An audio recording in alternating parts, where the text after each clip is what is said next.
ఇది వచ్చేసి restaurant style egg fried rice అండి. ఇప్పుడు ఎలా చేయాలో మీకు పిన్ టు పిన్ క్లియర్గా చెప్తాను. ఇప్పుడు 25 గ్రాముల ఆయిల్ వేసేయాలండి.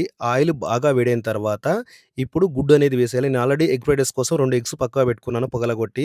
దీంట్లో వచ్చేసి ఒక అర టేబుల్ స్పూన్ సాల్ట్ వేసేయాలండి. ఇంకొక విషయం, నీసు వాసన రాకుండా ఉండాలంటే గుడ్డు ఒకే దగ్గర పోయకుండా చుట్టూ పల్చగా పోసేయాలి.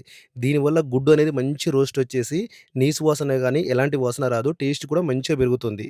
ఆ తర్వాత వేసిన వెంటనే గుడ్డు చూర చూర చేయకుండా ఈ విధంగా నేను ఎలా చేస్తున్నానో ఆ విధంగా చేసేయండి. దీంట్లో వచ్చేసి మంచి గుడ్డు రోస్ట్ అయిన తర్వాత, ఆ తర్వాత బీన్సు, క్యారెటు ఉడకబెట్టినవి ఉన్నాయి కదండీ! అవి వేసేయాలి.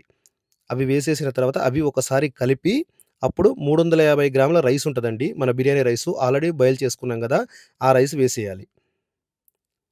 ఆ రైస్ వేసిన తర్వాత ఒకసారి కలుపుకొని ఇప్పుడు మసాలాలు వేద్దాం. అర టేబుల్ స్పూను సాల్ట్ వేసేయాలి. అర టేబుల్ స్పూన్ టేస్టింగ్ సాల్ట్ వేయాలి. టేస్టింగ్ సాల్ట్ వద్దనుకున్న వాళ్ళు అరోమాటిక్ పౌడర్ కూడా వేసుకోవచ్చు. ఆ తర్వాత ముప్పావు టేబుల్ స్పూన్ స్పైసీగా ఉంటుంది కాబట్టి వైట్ పెప్పర్ ఏసుకోవాలి.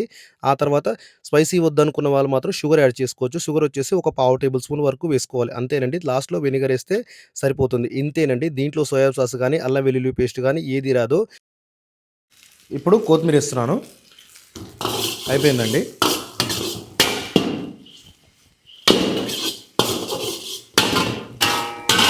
ఇంతే సింపుల్. మీరు చూసుకోవచ్చు ఎగ్ ఫ్రైడ్ రైస్ అనేది రెడీ అయిపోయింది.